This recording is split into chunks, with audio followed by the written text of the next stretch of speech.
Hello and welcome to another episode of the CG Garage. This is episode number 402, featuring Chris Cook and Sean Ritchie, who are great supervisors over at Crafty Apes. It was great talking to these guys because it really sort of get to see a little bit, obviously they're extremely busy. Crafty Apes is a company that has grown so much recently and has done such great work and obviously attracts really great talent, which was evident by talking to Sean and Chris. But also what I thought was interesting is just sort of the atmosphere and the play that Crafty has and tries to really sort of balance your work life, which is a rare thing in a days today when so many visual effects companies are just overwhelmed with the amount of work that they have. So it was really great to see that. Also to talk about the great projects they've been involved with as well. Some of the things like the Orville and Stranger Things 4 and a bunch of other great projects, and also talking about some of the new up and coming trends such as, obviously virtual production, AI, and all those other things. So lots of fun talking to Chris and Sean. Kristen is not with me, as you can see today. So unfortunately, she is busy with Thanksgiving coming up. But we are extremely excited to bring you a couple of news. Obviously, V-Ray 6 has been released in many of our products. And we would like to sort of make sure people know that V-Ray 6 for SketchUp, Revit, and App SDK, they're all out. There's a few outstanding ones, but definitely go check it out. If you want to go look at any of these features of V-Ray 6, just go to chaos.com and it's all listed there. Another announcement I want to make, which is something I'm very proud of, is our Partners in Art program, which I've done a couple of these with some people. And it's basically helping people who have a passion project and they need some help. And they would like to get, obviously, some help from us in terms of licenses and things of that nature. But we also are making it a little bit more formal now. We're actually going to provide some financial help if you have some. And if you'd like to apply to be a Partners in Art program, we would love to hear what you've got, what your proposals are. So just go to chaos.com/partnersinart, all in one word. Again, that's chaos.com/partnersinart, PARTNERSINART, Partners in Art. And just go ahead, submit your application. We'd love to hear your proposal and what you're looking for and what your needs are. And we see if we can accommodate you and make you part of the program. Another announcement we have is for our events. We have something going on November 23rd, which is in a couple of days. And that is the Chaos Campus live show, and that will be episode 9. So if you want to check that out, go to chaos.com/events. Again, that is chaos.com/events. And if you want to know more about the podcast, you can go to facebook.com/CG Garage Podcast. You can also go to our podcast page on our website, which is chaos.com/CG Garage. And if you'd like to watch us, you can always go to youtube.com/Chaos Group TV. And of course, if you have any suggestions or ideas of podcasts, we'd love to hear from you. Our email is labs@chaos.com. But for now, please enjoy episode number 402 with Chris Cook and Sean Ritchie from Crafty Apes. Welcome to another CG Garage, where the Chaos Group talks. You'll know it's over when the last bucket drops. We're gonna fire off rays in high dynamic range. We know that ambient occlusion is passé. Global illumination won't lead you astray. And while image-based lighting is really swell, you need to make sure everything has Fresnel. You guys are extremely busy, which I find very exciting for all the amazing things that we get to watch constantly that are coming either on the screen or in our streaming boxes. But I think it's really interesting to see what you guys are doing over at Crafty, and an amazing company that's growing so much, especially in the last several years, that I'm very, very impressed. But in order I'd like to give people a little bit of an introduction to you guys and let people know who you guys are and where you guys come from and what landed you in the position that you're in. So Sean, let's start with you. What's your background? Where do you come from, and how did you end up in visual effects and here at Crafty? I guess you're in Vancouver. Yes, is that correct? I'm in Vancouver. I actually started out in ArcViz. I was working in architecture for 8.5 years. And then the 2008 hit back in the States, and technology kind of changed. You had Revit and stuff coming out where ArcViz wasn't really needed as much. And at the time, Walking Dead was starting up. It was one of the big, huge starts of Atlanta. Really kicked off the filming that has just exploded down there. And Right. there's three of us that started out together, never done visual effects before, that just happened to get in with a studio down there. And it just kind of took off from there. But it was pretty funny because like a lot of us really didn't know the terms of visual effects. We're all just trying to learn together. It was me doing CG and there was two compers.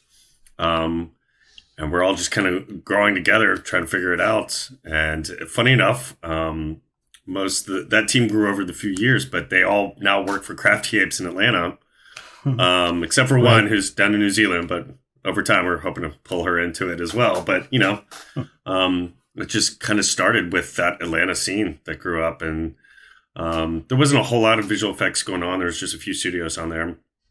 And I was looking for something, a little bit of a change out of Atlanta, and just started putting out feelers. And studios up here in Vancouver, they bit. So I packed up my stuff and drove from Atlanta to Vancouver.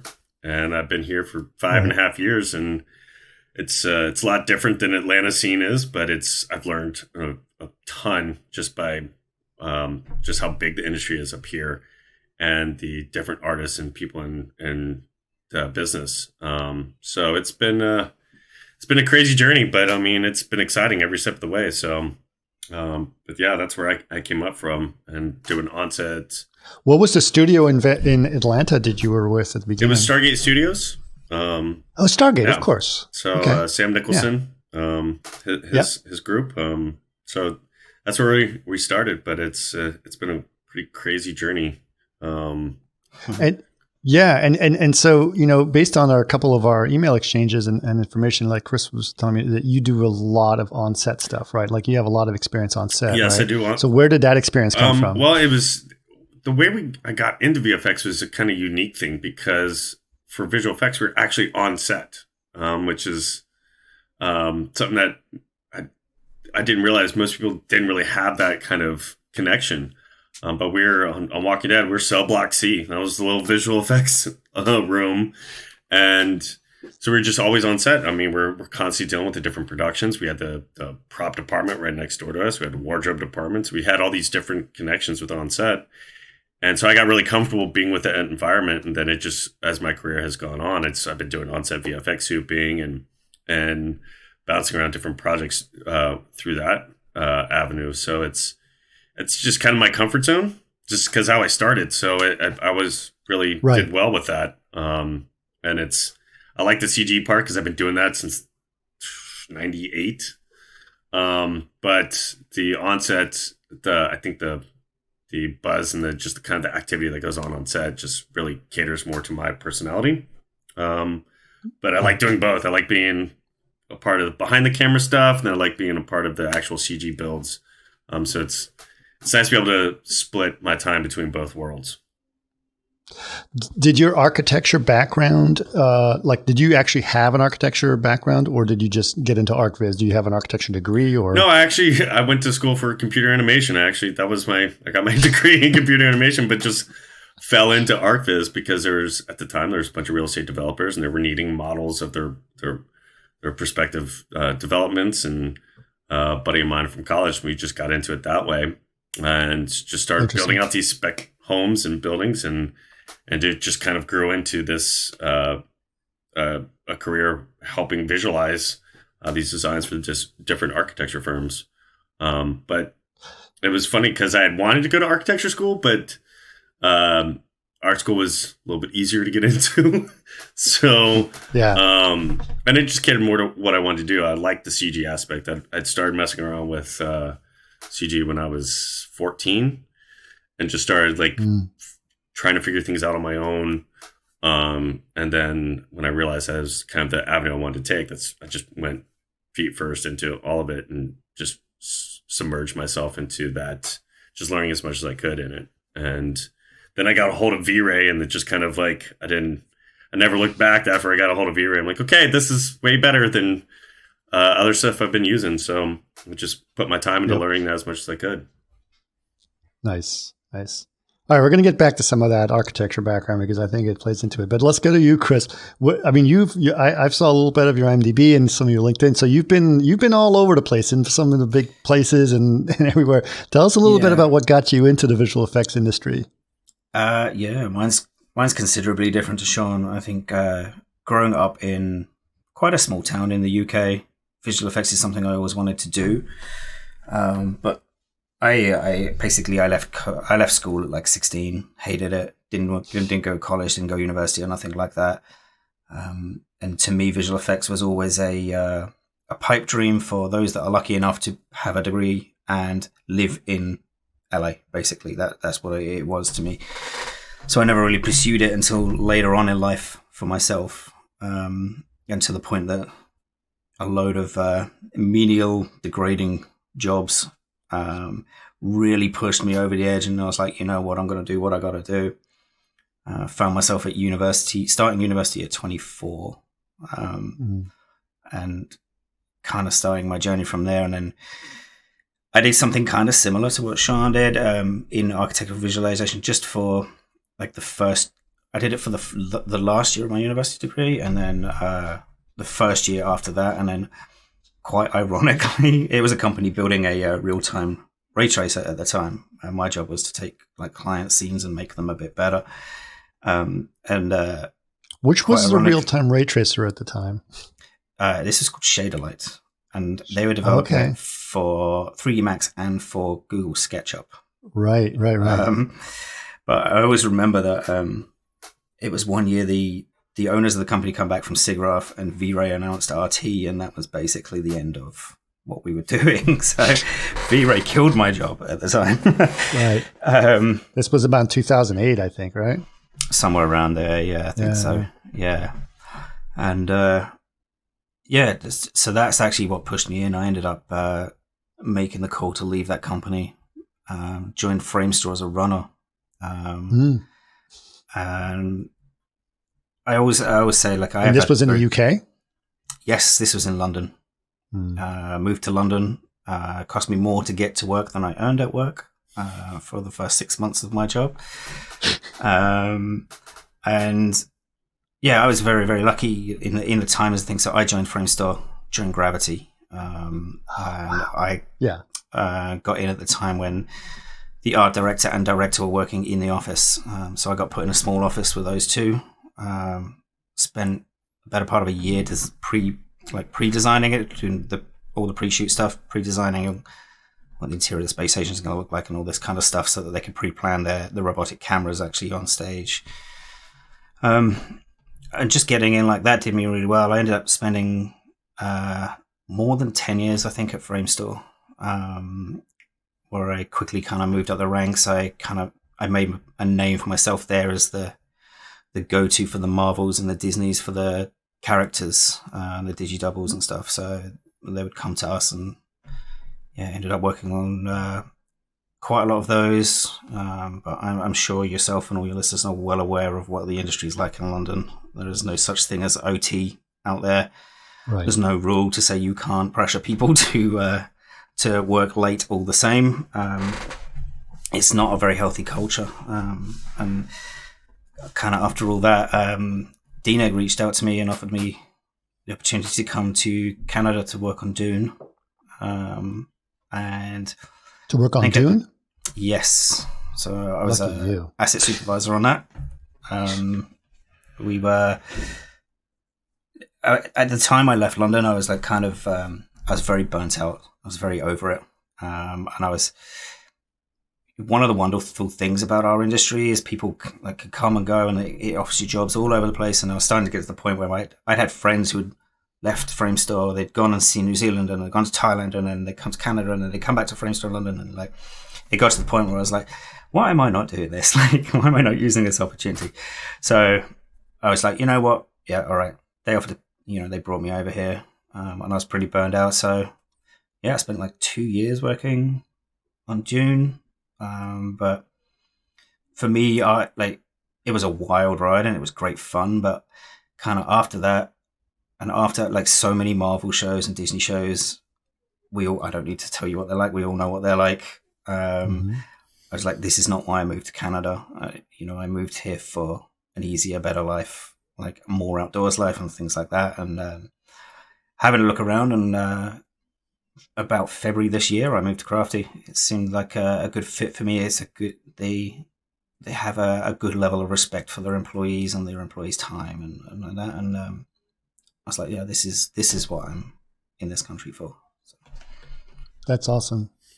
That's awesome. And it's great to hear about Crafty, because I think that, this is something that I want to sort of get into, is like that company and why it's different, right? There's a lot of stuff out there. There's a lot of people that are being dragged and into, very difficult decisions and things like that. But I think that Crafty is doing something very different. Like, I see their names in all the places where other companies are not, right? Yeah. Like, I see their name in all of the things that they're doing.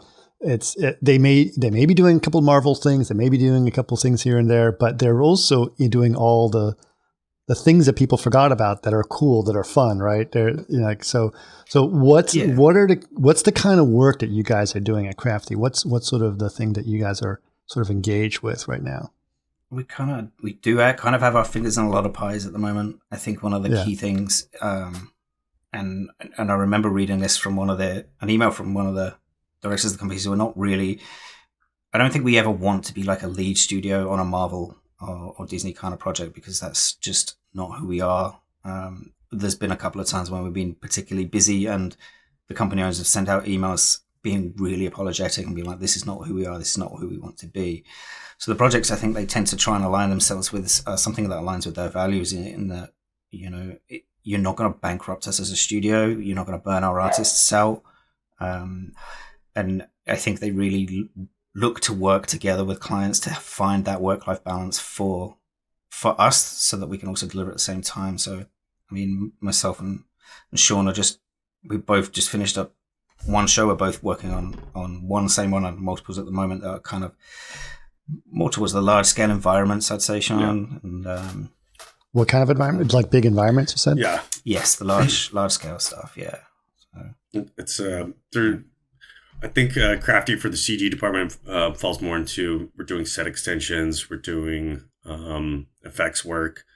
We tend to stay away from more of the character type work, because there's just studios that really have, that's their niche, right? That's their thing. And kind of narrow our focus into something that we can manage, and our artists can manage without burning out and working 6 12s a week, and you're on that for weeks on end. And you've seen that at bigger studios. It's just, what I like about the upper management at Crafty is they do really enforce that work-life balance. The overtime is the exception, not the rule. Whereas I've been at other places where it is the complete opposite of that.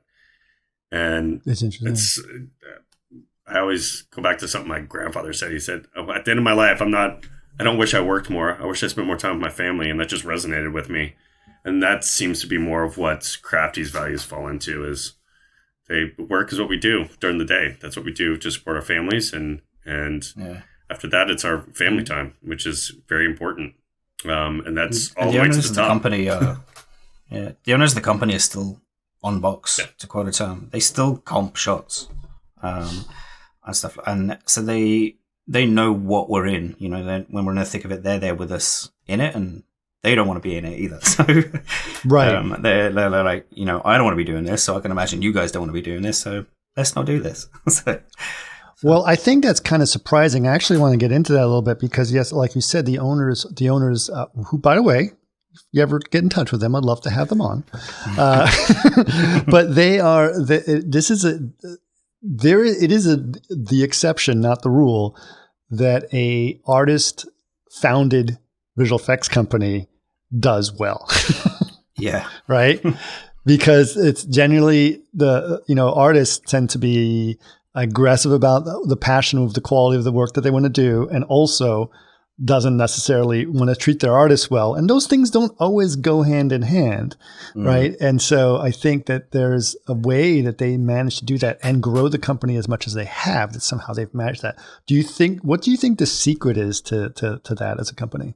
I think, honestly, coming from big studios and without being horrible about them or anything like that, the people that run those companies are not, and probably never have been, visual effects artists in any way, shape, or form. They are businessmen, or business people, pardon my terms. But they have business heads. They see their employees are numbers on spreadsheets, and those numbers have to churn out a certain amount to make profit margins line up, and that's literally all it is for them. It's a profit making thing, and I think, I'm sure the owners of Crafty Apes started it to make some money, but that's not the be all and end all to them. It's because they want to find an avenue for them to be able to do the work that they want to do without the stresses of somebody that might be coming from the business world that has no idea what we actually do at artist level.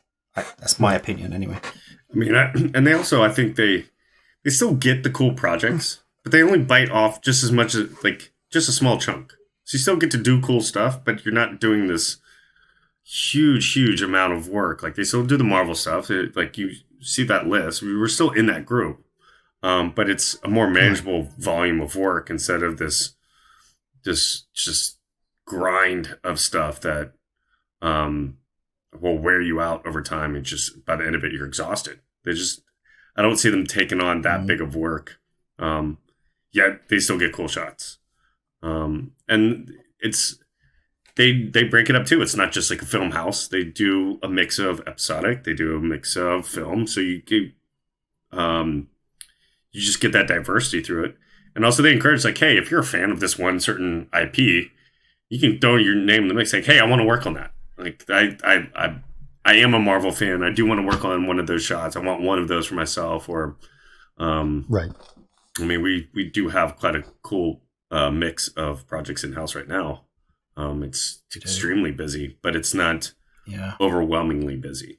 I think I found I'd rather have something to do than to be completely bored. I don't want to run out of work because then I'm not doing anything. Then the days creep by. But if you have a bunch of stuff that gets you going, your day just goes by pretty quick. So yeah. I mean, I back when I was doing production work and stuff, and when I did commercial work, and I also did a lot of feature work and commercial work. And I remember the thing was like, oh, commercials is great because you'll work on it for 5 to 10 weeks and then it's over, right? And then with features, you're on a movie for 9 months to 2 years or whatever it is. And if it's a crappy movie, that's 2 years of your life that's gone, right?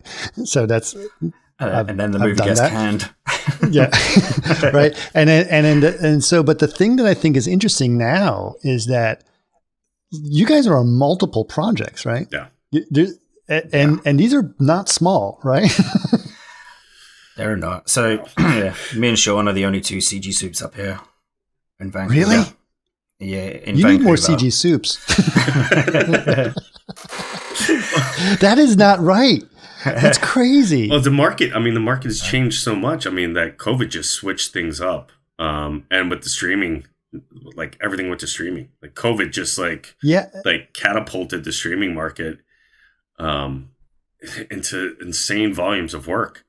And what that has done is it's presented so much work to the VFX industry that you can be selective. Like, okay, I don't really want to work on that one. I can work on this one, which still pays the bills and everybody gets to make money and stuff, but it's not going to kill everybody. You get to be, as a studio, you get to be more selective about what work you take on, and what you turn down. You can turn things down now versus you have to be hungry for, take what you can get. And I remember that happened over the summer of 2018, and things kind of slowed down during that summer. And now it's just like, there's more work than there are industry workers. It's like, how do we find people to hire right now? There's just not the workforce out there. Everybody's gobbled up into the different studios. And you see a lot more people hiring juniors and people straight out of school because that's the only people that are entering the workforce. Everybody else is well employed. Right. So it's a tough industry work-wise, but that streaming market just changed the entire dynamic of. It's so funny because I mean the industry was so top heavy for a while. Lots of CG supervisors and not enough juniors, right? And we were being very selective about juniors. And then the juniors were getting pissed off because they had this huge barrier to entry into the upper area. But it sounds now like you guys are very bottom heavy in the industry. Do you feel that's true? I mean, because you need all that talent and you guys don't have enough help on the CG soup side of things. It definitely is. And like getting juniors is not a particularly big problem for us. Like Sean says, finding the seniors is, but at the same time, we ourselves for grooming as juniors to seniors. Yeah, right? That's the hard That's part. the problem. Like mine and Sean's time that we have free to train and bring juniors up the ranks is relatively limited. And you need that support from all the seniors to be able to do that. So, it's not like you can just go out and hoover up all the juniors in the market because they're not going to know what they're doing. They're going to have a terrible time. They're going to hate it. Yep. They're going to quit the industry. And it's just, so even though maybe we could get all the work and we could hire all the juniors, it's not the right thing to do for us. I think so. And I think that while remote work sometimes has its advantages for juniors and for you guys to groom juniors, it's very hard to do that remotely, I'm sure. Very much so. Because I saw the benefit of that buddy system that you would see at studios. If you come into a studio, you have that person sitting right next to you. And if you get stuck, you have that team to rely on. And even doing rounds, you just walk the floor and you can see what everybody's working on. Now it's all the calls. You have to jump on the calls. You have to do the screen shares. And I think even a junior would like sit in a studio and somebody would walk past their desk and see them struggling with a problem and just be like, this is how you do this, is how you do this. And I can only imagine. Junior would never ask for help. You have to see them struggling on their own and you have to perceive it, right? But now that junior has to ask for help, which is very intimidating, and right? You have to wonder how many of them are actually just sitting, alone, isolated in a room with a problem that they don't know how to solve. Or not even realizing they have a problem. Exactly right. And they don't know who to, they don't feel like they can reach out because they're new to the industry. They want to impress. They don't want to seem like they don't know what they're doing. And, it's like that mentality. And just sitting there getting stressed and worried and like suffering it alone. I feel really sorry for juniors in this. They say they love it and stuff like that, but I don't see it as a good thing, particularly at the lower end of the industry. But something that we try to impress upon the juniors is like, hey, don't spend an hour trying to figure it out. Reach out. It's not, no one's going to think negatively of you of asking questions. CG is hard by nature. It is hard. There's a lot of things to know. And I don't know anybody, even the best of the best. There's no way that someone knows everything about it. Even as seniors, we're still learning new tips and tricks. And you have to have that network of people that you can reach out to. And it's that whole, there is no dumb questions. There really isn't a dumb question. You don't know it until someone shows you how to do it, or you ask that question. Then once you ask it and you figure it out and you do it yourself, then you learn. And being able to pass along that information around your team lifts everybody up. Instead of just one person being like the go-to person, try to share those skills around. And that way everybody comes up together. And it's just, I found that is a better way of working in, especially in these, like within the COVID times. And since we all work from home now, it's such a vital thing is to get on a call as soon as you can. If it takes more than 15 minutes to figure it out, get on a call. Just go ahead and call someone up. Yeah. Ask them. And it's something that Chris and I try to encourage the seniors to do is like, hey, if someone calls you up and asks you a question, take it. Just go ahead and take answer the question, because that will help you out in the long run too. That absolutely. I'll tell you this. I have a very similar story. When I was on Day After Tomorrow, and I was new, right? It was my first job, and I had a great CG supervisor working with him. His name was Andy Waisler. And he said at one point he assigned me something to do, and it was my first job, a little nervous. And he says, "Okay, you need to.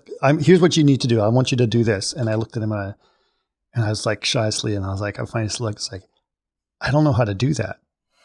And he goes, "Well, neither do I, but I think between the two of us, we'll figure it out." and I was so I realized like, oh. okay. So then I just basically went around asking questions all the time. And you know what? Asking questions all the time and just walking up to people and say, hey, I want to know what you this about that. My career took off really fast just by asking questions, and it was a big, pretending that you know something is not a good solution. No, it isn't. Because we don't. No. Fake it till you make it. I mean, and you just generally don't make it. Well, it's how I started because I was the only CG person in Atlanta. I just had a bunch of compers, so I had to Google everything. And it got to a point where I was just stuck. And so I would fly out to LA to work out of the Pasadena office for Stargate just to be around other CG artists, because there was just a massive, I would grow so exponentially over a short amount of time just by being able to sit with other CG artists instead of like chatting back and forth. And then once I moved up here, the network of friends and coworkers, just the skill levels were so advanced that if I don't know it, in 5 minutes, I can call someone that probably knows the answer to that question. And then you start building up these networks of people, coworkers, friends that you can lean on. You can go ask these questions, and everybody just is cool. Yeah, I remember when I ran into that one, and it's this one checkbox that you're not even thinking of checking, but you wouldn't even know until you ask someone. And it's such a key thing to growing. I mean, it's the one thing every junior should remember: ask questions. Just keep asking those questions. It will never hurt you in the long run. Yeah, I think the thing that I went to architecture school myself, and I was, it was a great education, but I never practiced architecture. Well, I did practice architecture for a little bit, for about 5 years, but then I left. But one of the greatest things I learned was not architecture. Didn't teach me. It taught me architecture, sure, but one of the greatest things it taught me is how to solve problems, and how to learn. Right. Because you're in architecture, you constantly have to, learn something. It's like, okay, you're going to design a hospital. Okay, now I have to learn everything about a hospital. Like, how does a hospital work? How does this work? It's not like you're doing, so it's like, okay. And so learning how to learn is actually more important than what you learn. Yeah. Because then you can get really good at it and not being shy to ask questions and stuff. But let's talk about, you guys have been in this for a while, and you're coming from very different perspectives, which is great because you're going to give me some great, very different answers. But tell me, obviously since COVID, the industry has boomed in very different ways, right? You guys mentioned, streaming is huge now, right? Yep. And honestly speaking, I think it was going to happen one way or another. I think COVID just accelerated that change in some ways. Box office and movie theaters are not as important as they used to be. There's still some very big, expensive movies putting in box office, but obviously the amount of content out there is huge. How do you think that has changed both, what you're doing in terms of, shooting stuff, as well as just the sheer amount of work that you guys are doing? I mean, as we touched on earlier, the volume of work in the industry right now, especially up here in Vancouver, Hollywood of the North, there's no shortage of film sets when you walk around the streets. They are literally just churning out content left, right, and center. But it's an interesting one. I know myself, I haven't been to the theater cinema in a long time. In fact, I think the last thing I saw was Top Gun, which has no visual effects in it, honestly. I'm friends with Joe. I'm sure he'll tell me exactly what's going on. I think that one movie, though, is that one tapped on nostalgia. Some of these things, they feel big, so you want that full big theater experience. Like Dune is one of those that just was good surround sound, epic. I mean, it's the scale of it. Top Gun, I'm a kid of the 80s, so I remember seeing the original one in the movie theater as a kid, and so that certain things appeal to that. But I think people got comfortable with being at home. They want to pause it when they want to go to the bar. They want to eat their own food. Yeah. So again, it's going to the theatre used to be a big thing with your friends and a big group of you perhaps and things like that. And again, that's not going to happen really, is it, I guess? People are starting to isolate themselves again that way by choice this time. But I think also, like, for example, just the schedules are a little different, right? Because, I mean, we when I was working on stuff, it was always the summer blockbuster films, right? Yeah. So in the summer, it was like a lull, and then you're waiting till sometimes you got laid off in the summer, and then you get hired back in the fall, right? Yeah. Well, I mean, so now there's no schedule. It's like hits are happening all over the place, right? Well, yeah, quite a few of the things that I worked on, obviously, deadlines were very, very driven by theatre release dates. If it wasn't a theatre release date, it was the Academy submission deadlines. Right. And those were literally around two, so it would mean every project would start around the same time and every project would ramp up and be finaling at exactly the same time. So, studios would be absolute carnage around those particular times. And it did make for an absolute nightmare. I think coming to somewhere like Crafty for me, which is the first real time I've ever got into episodic work. Everything I've done has been filmed before this. It's nice to see how a company can use that to advantage to stagger workloads, both for crewing resources, time, and infrastructure, and people's sanity in general. It's really nice to see that it's given us that ability to manage that a lot better, I think. I remember the pilot season. Episodic work is not... Go ahead. The episodics, when you had broadcast schedules, right? Yeah, on Episodic, before everything started shifting over to Netflix and Hulu and the different streaming formats, you had that broadcast schedule. So you had to, it's airing on this date, and you had to get that done. And then the whole pilot season was... Remember pilot season? Yeah, exactly. I mean, the pilot season was insane because you're working very late nights. It's just this huge push to get it done, and it was kind of chaos. You didn't know what was going to pan out. And then after that pilot season, it just would drop off. And then you have those summer lull where there's not a whole lot going on. You maybe have one or two shows kind of cooking in the studio at that time. And fall hits again, you're right back on that broadcast schedule. And the streaming just changed all that. Like, okay, well, if we want to put more time into it, we'll push that streaming release date out. And that's... It takes the foot off the gas pedal a little bit. Yeah. So it's not just grinding you to just the point where you're burnt out. I've noticed that the burnout. But it gives consistency too, right? Because you have steady work. You're not finding these lull points. You just say pretty much on this volume of work it's scattered throughout the year. Right. So you kind of maintain this productivity level that just kind of stays in a certain volume. But I think people were so hungry, or different studios were so hungry, they were just taking on a bunch of work, and they realized they didn't need all that work. They were getting enough that like Crafty started going, hey, we're going to tone down our volume of work to a more manageable level instead of pushing people and pushing them to just deliver. And be stick to our guns about what our core philosophy is, which is work-life balance. And I think that's a very awesome unique thing that Crafty has, and why they've been successful and why they're pulling in more people and talent. And it's a monument to their success. So, what about in terms of just general industry? Because you guys obviously do. And I'm going to say episodic in quotes because I don't think it's episodic, right? Episodic was like Babylon 5, SD, right?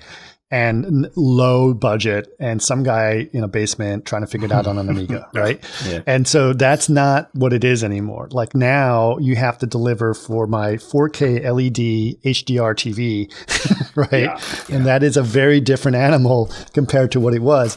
I mean, what really is the difference between quote unquote episodic and theatrical releases these days in terms of the quality of the work? Not a lot. Not really. I mean, I can't remember the last HD show I did. Do they even do HD shows? Episodics. Even the episodics are now, they're feature length. They're an hour and a half long each, and like you say, rendering at 4K, full CG environments. I don't think there is a difference.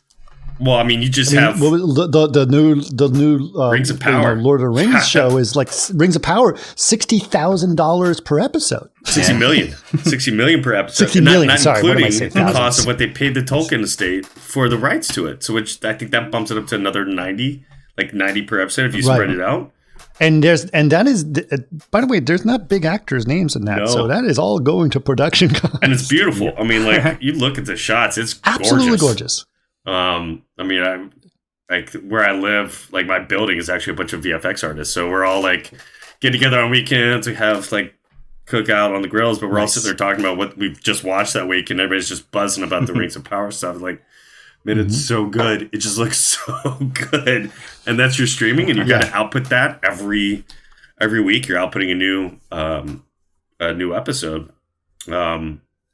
So it's just that the bar just I haven't keeps got to going Rings up. of Power yet, so no spoilers. What was that, Chris? I haven't got to Rings of Power yet, so no spoilers. Oh yeah, I'm still halfway through House of Dragons, so.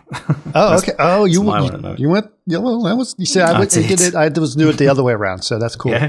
But yeah, that's amazing. I mean, it's just kind of awesome because I do remember, like, you know, when Crafty sort of started paying attention to them, it was like, oh, these guys are going in with this interesting niche that's about the future, where everyone else is still chasing Marvel films. They're like, you know, there's a neglected part of the industry that's out here, right? Huge part of the industry for sure. Yeah. Yeah, and I think a lot. And not to say that there's anything wrong with working on Marvel films. Well, there sometimes there is, but there is a great opportunity for great work out there, and it's really cool. So I think a lot, especially up here, because there was just that. I think there's that time period where it seemed like everything was a Marvel film. Like there's just constantly new Marvel films coming out, and you have a whole workforce of artists up here that they've checked that box. They've worked on a Marvel show. They're good. They're like, okay, that was 9 months of grinding. And now what? Well, now that I've checked that box, what else do I do? And so there's a lot of other work that's going on. What was the Apple TV? What was the name? The Foundation? Yeah, it was an Apple TV show. It's a sci-fi one. I forget the name of it, but you have these different IPs that are now coming out that are still beautiful pieces of work. It's still amazing work. Okay. But it's not a Marvel flick. It's something else. It's something new to expand and try your creativity. I mean, that's okay. I mean, Dune wasn't a Marvel flick, and look how awesome that was, right? Exactly. So, I mean, that was now for me. That was like there's certain things I'm a nerd about. Like I love Dune. I've been reading that book. Anything since I was a Villeneuve, kid. man. I'm anything Villeneuve. I'm like, yeah. But I'm a sucker. So I'm a sucker. Okay, I do want to let's talk a little bit about trends in the industry, if that's cool. Sure. I want to, and especially you, Sean, because you've been on set for a while, and you've seen this transition to things in terms of green screens to LED screens, right? Like, what's your thoughts on that? Like, how popular is that? Is it really, from someone who's actually on set? Do you see a lot of it? Are you seeing the benefits of it? What's your thoughts on that? It's one, like when it first started, you saw it was like the gag, right? It's everybody's using the catchphrase Unreal virtual production. Sure. You see a lot of companies trying to get into it right now. A lot of them, and the development of that is you don't really know what you're getting into until you actually get into it. You have the success of Mandalorian that used it so well, but you still hear people that are like, no, we still had to like roto things out. We still had to do like post work on those things. But then you have, you take those lessons learned from those things. So I definitely see that as the future way of going, because you do get interactive light. You do get interactive reflections on stuff. Things that you would have to spend a lot more time in comp or CG to get those results, you're getting them in camera. And there's a lot of benefits that it just looks better in camera than it does doing in post. I hate to say it, but it just, some of the stuff, the effects, practical effects look better in camera. But and it's actually, go ahead, Chris. Is one of my but aren't you guys involved with, because you got to do it in pre then, right? Yeah. Well, that's the field that interests me one of the most at the moment, if I'm completely honest. Like I started as I mentioned, it started in Gravity, and like there are videos out there if you see George Clooney Gravity in was the original Lightbox. That was very much a very similar system, right? And we developed that technology. We put like George Clooney and Sandra Bullock in the Lightbox when they're spinning around in space, and had the look. And we in 3D mapped the sun and all that to map the rotations and things like that. And then we did that, and then I never saw anything of it ever again. It kind of went away, and I was like, this is so cool. Why is the industry not doing this? And it's an area that interested me quite a lot. And then for me, the pandemic hits mid Dune for us, during Dune reshoots. And DNAG, we explored that technology heavily, like very heavily in conjunction with Unreal, like kind of trying to shove its foot in the door of the previs industry as well. And we got to work with some really cool people there that are doing really fun things, like you mentioned about the blue screens and stuff like that. But now what we were trying to work on is a system whereby we know like where the camera sensor is on stage to a micron at every given moment. We know what it's looking at. We know what color every pixel is on the screen, and we can start to tell if the pixel isn't the color I expect it to be, that means there's something in front of it, and helps me kind of start to key it in that direction. And at the same time, if a director's like, oh, you know what, I don't want this building here, can you put it here in front of, and that. But one of the areas that interests me the most is like, that is a pre-production phase. And coming from a lot of my experience, a lot of the pre-production work, and they'd send you like models and things that they might have used and stuff, and it's all garbage, it's all got to be redone in a post-production setting. And I don't see why, with that technology sitting in the middle, the LED walls and that sort of thing, like why we can't sit on both ends of the fence and do most of our post-production during pre-production. If we're the ones there in the studio, setting up that work on the screens, doing the 3D modeling, doing the look dev and all that sort of stuff, and have a pipeline that ships it into the studio during shoot, like we've got ourselves done, like half of the post-production done during the actual principal shoot. That's something that fascinates me. It does require a lot of decisions being made up front, though, which, yes, it does. Well, it does. But you know what? Before CG, we had to do that too. So, here's a couple notes. So I've been fascinated by this, and I've been very interested in this, and I'm actually very much think it's interesting what Unreal's doing, and I really like it. The only problem with the Unreal process is that it's kind of a dead end in terms of the rendering. And so you get to the end of rasterized render, and listen, you can get really great looking stuff out of rasterized render. It's just that it takes a lot more effort to do that. So what I've actually been doing is sort of looking at what if you introduced a ray tracing process from the very beginning that you can carry all the way through your post-processing. So actually, that's why I've been looking at V-Ray for Unreal and Advantage and real-time ray tracing as a bridge between that whole process.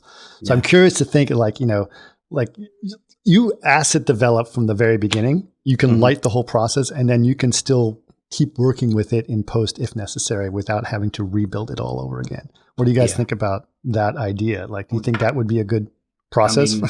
Absolutely. One of the things for me is I don't know if you've seen the bridge that Nuke have introduced between Unreal and that, and it kind of basically removes the need Unreal, for what's it called? passes. Unreal, I think it's just called Unreal Bridge or something. It's just something node like that calls. It just calls a back-end Unreal server and allows Compass to actually pull passes directly from an active server running in the background. So it kind of does away with this whole, you forgot my X position pass, or you forgot my depth pass. Oh, well, I'll get it to you, but I'll have to render it overnight or something. It's like, no, just fire up the Unreal server and just call it live. It's like they're not saving passes out. So it kind of negates that little portion of the workload and frees us up a bit more to the other end, sort of what you were talking about, like to actually do the work on the actual CG side of things. Right. It'll be interesting to see what Unity does as well with that. So, I mean, everybody's talking Unreal, but then you've got Unity sitting here as like the dark horse that's getting ready to start blossoming because of the Weta. The whole Weta. The Weta thing, I'm very curious about that. There's a lot of stuff going on in obviously in Unity and all of them. It's just a game engine. Yeah. Well, when I started getting interested in virtual production, it was all Motion Builder, and Motion Builder was just the stalest of all, because no one had touched it for so long, and people were just okay with a crappy OpenGL look of things in virtual production. It was really, really sad, and now like, this can look as good as the AAA game. Yep. And my game is like, why not even better than that? Yeah, exactly. So it's interesting, but has it affected, like Sean, has it affected you on set as well? I mean, do you work in some of those stages? I haven't. I mean, for the past year, I've been pretty much 100% in studio, just helping Crafty's Vancouver studio with their CG come up and build that team out, and working with Chris to develop our workflows and just move that part of Crafty forward. Okay. It's needed because I was the only one here, and then we brought on Chris, I think a month after I was here, and me and him just kind of been charging away. Oh, so your Vancouver office is very new. It was right? It was CVD, and then Crafty bought CVD, so it was a comp house. I mean, it was solely comp. And Crafty was a comp-centric studio for a very, very long time. And because of the good relationships they have with the clients, they were pushed into doing more CG because they just liked that relationship. And so then it just exploded with how much work. It's like the CG department has grown so fast. I mean, it's just, I've never seen a CG department grow so fast before. And it's just trying to keep up with that and keep moving forward, keep producing good quality work. And it's needed both of our 100% of our attention. There hasn't even been time to like, all right, I'm gonna dip out now. I'm done CGC, but let me go do some on-set stuff. Like, there's not even the time to do that. There's just we've been busy, just insanely busy. So I'm looking forward to getting back there, but we got to like kind of wrap up some of the stuff that we're on right now, and then I can get back to that kind of thing. And Chris has been one of the key players in trying to move the Unreal development at Crafty. He's in the middle of it right now. I let him speak for that himself, but we all kind of have our goals. I'm curious, and then so I'm curious about that. And Chris, let's talk off mic, because I want to tell you about some of the stuff we're doing with Unreal as well, and see what you guys can. I'm genuinely hyped for that. Yeah, I've been pushing this for a while, and it's I just think that there's so much opportunity, and I really like what Unreal is doing. Honestly speaking, with what it has, I know it sounds weird to say this, but I think it's a great real time solution. But I think its rendering falls a little short by its nature because it's a game engine. Absolutely, and so. But at the same time, real time is not always just about gaming or about rendering. No. Real time is about integrating, capturing, playing, interacting, all of that stuff. And it's really good at that, right? There's a level of collaboration available within real-time software, whether it be Unity or Unreal, that I think unless you've kind of been in the thick of pretty much most of the departments within the full VFX range, you can't really kind of see it. But like even just collaborating with somebody who's on set, and they're just like, they want something done on an LED wall real quick. You just tell the studio quickly, he makes the change, and it's on your wall already.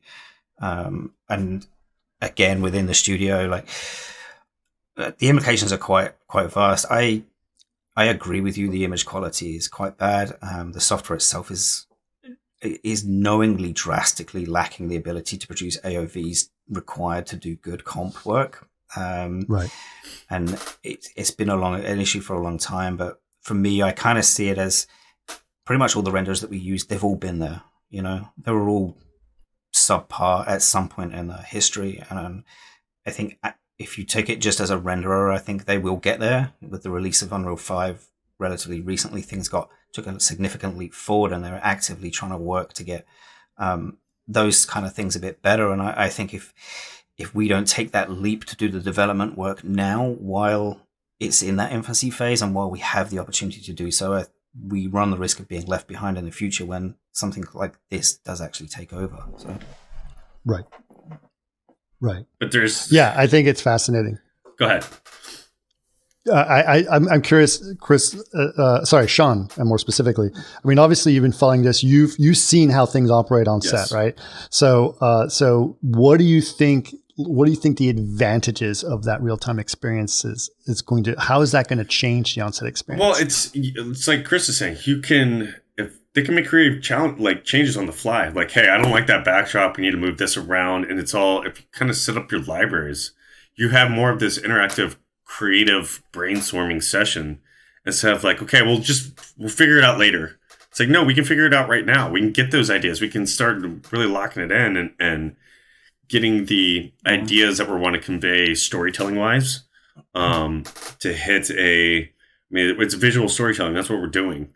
And you can go from a sunny day to an overcast day to rainy day, in an instance without having to wait for the DOP and the weather to change. The weather alone. Exactly. Yeah. I mean, how many times have you're outside and you have to stop filming because there comes the rain, and it's like, okay. Yeah. Well, I live in Los Angeles, so never. But, up here, it's right now. This is why Hollywood was built in Los Angeles, because it never rains. I mean, that's literally why it was here, right? So, yeah. Well, it's funny, like, it's having lived in Atlanta, LA, New York, I've lived in all these different locations, not necessarily in VFX, but I've lived in these different locations for periods of time. And now a lot of them, you have that New York film location, you have the New Mexico film locations, you have these different areas that you can now do on an LED stage, and you can literally just shift your environment around. It has that lighting. You have that time of day. You have that creative control. Like, nope, it's sunny, but we need it to be a little bit overcast. Yeah. You can make those calls with the lighting department. It's not just one. You're working in symphony with other different departments to hit that look, instead of you just, okay, this is filming day. We're outside. We get what we get, and knowing how expensive that is. You're able to use your money more wisely on a production set. You're able to lock in some creative calls you're not figuring out later on down the road in post. And you get to a quicker final image and final look that you're trying to hit with less iterations.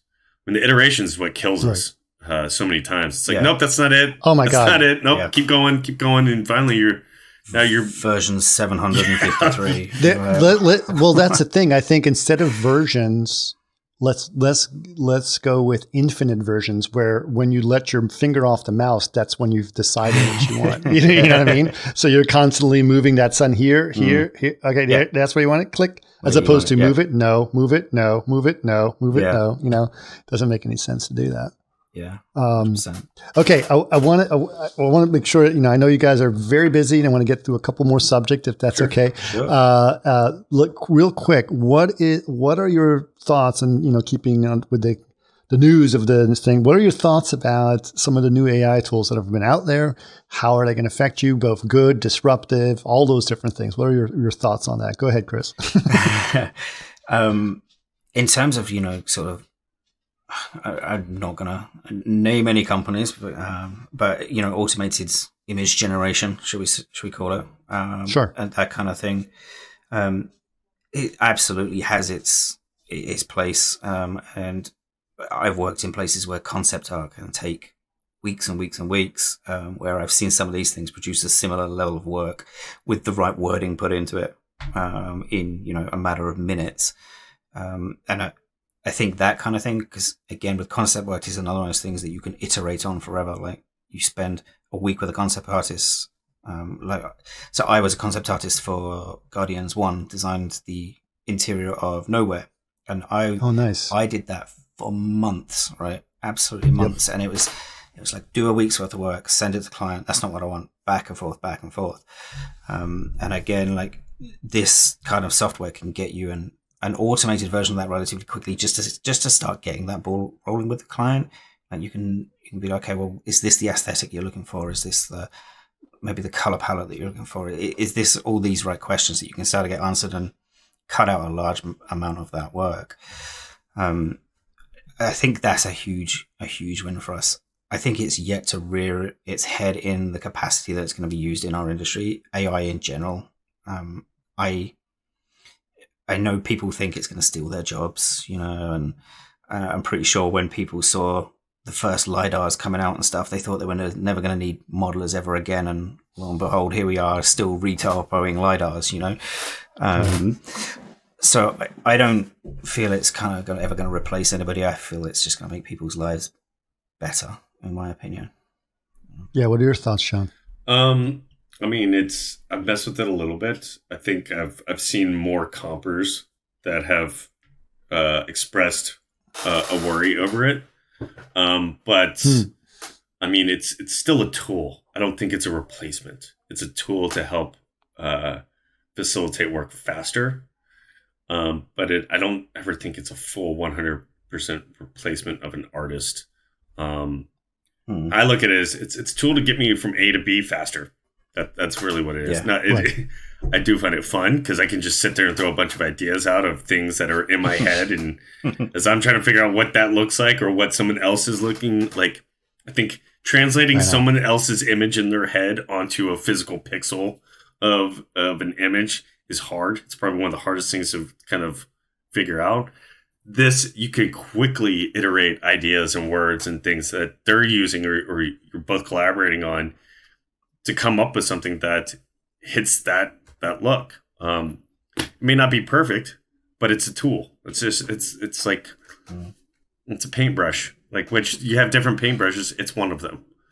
Now there's some things where I see AI coming in, not so much as a creative part, but the machine learning stuff where it helps optimize your systems and optimize your render times and things like that, and that kind of stuff. That's great. How to streamline processes, how to, like, you send off one render and an AI machine learning goes through, cleans up your render, goes through and optimizes, like, hey, you've got too high settings here, we can clean this stuff up here. Those kind of things. Yes, I think it's absolutely innovative and exciting to see. And that's where I start seeing the machine learning stuff that comes into play, how to remove some of the human error out of the equation, because a lot of stuff, especially if you've been doing something for a long time, you get tired, you kind of forget a few things. Having kind of a safety net of some machine learning that catches some of those things. It's kind of like what we have for sanity checks, render sanity checks, or publishes and stuff like that. Some of these things that can be automated that you don't really need a human dedicating that much time. It doesn't mean it takes away from a job. It's just one less thing you really have to worry about or make an error on.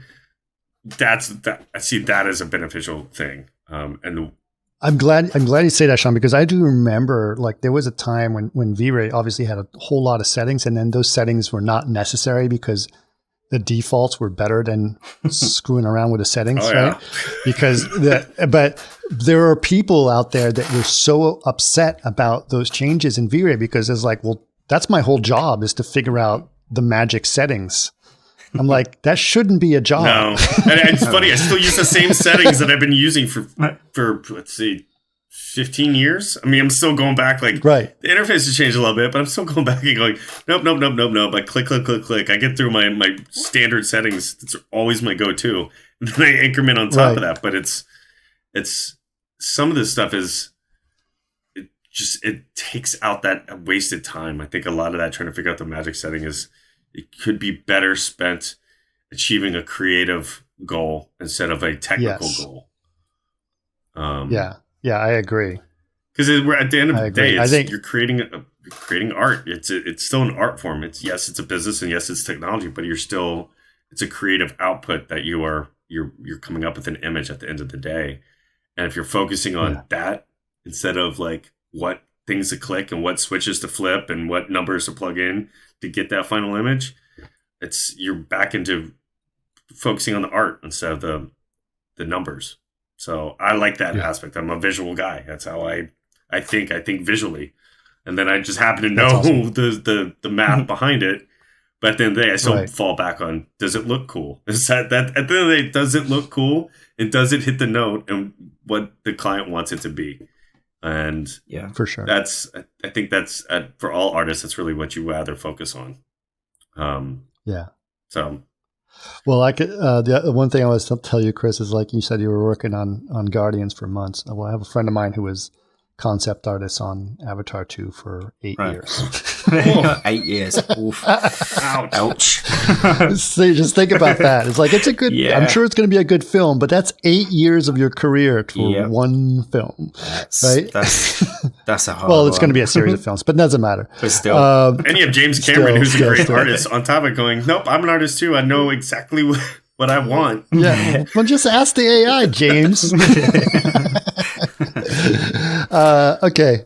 Well, listen, I know you guys, can't necessarily talk about, can you tell us anything about what you guys are working on at Crafty so people can look out for some of the cool stuff? I mean, what's some of the things that have been released recently that people should check out? We just finished work on, what's the code names in this industry? I can never remember the actual name of the project. What was the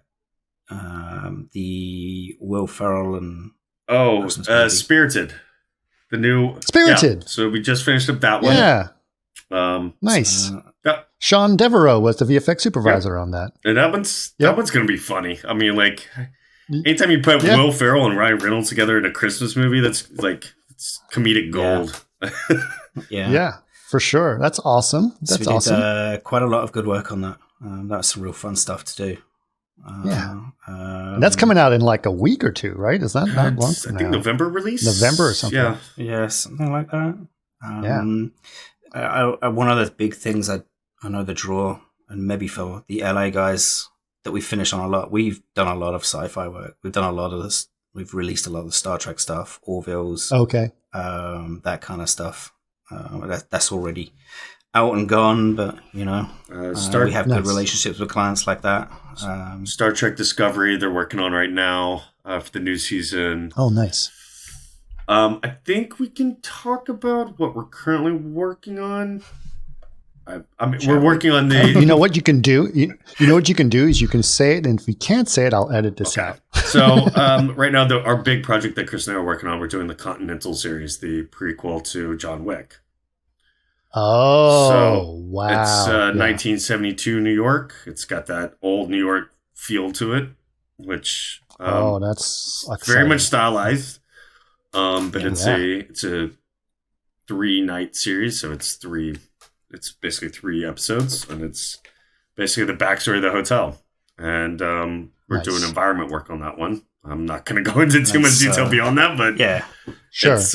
Just make sure you clarify with the people at Crafty that we can mention what you mentioned. So, but it's one of those projects that it's the only project me and Sean are joint working on together. So it's that big that it requires both of us, and it's beautiful work, isn't it, Sean? Like it's going to look stunning. I think. Can't wait.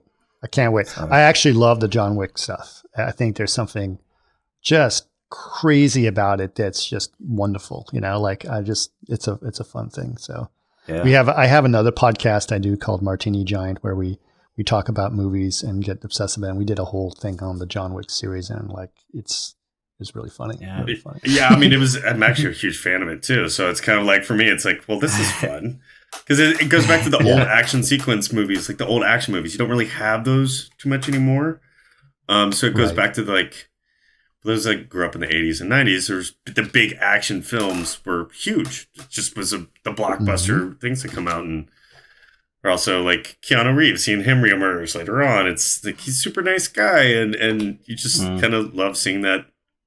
I mean, it's just fun. There's certain films that are just fun to watch. You're not looking at the visual effects.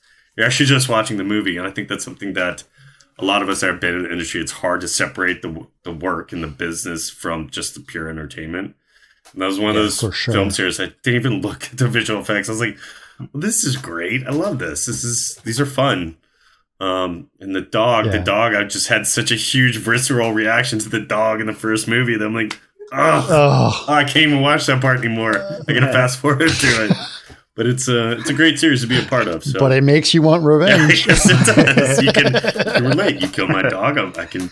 You can relate. You want revenge. So it's it's nice to be a part of that IP. So it'll look great. We're going to be pretty proud of the look of it so far. So we're excited for everyone to see it. That's awesome.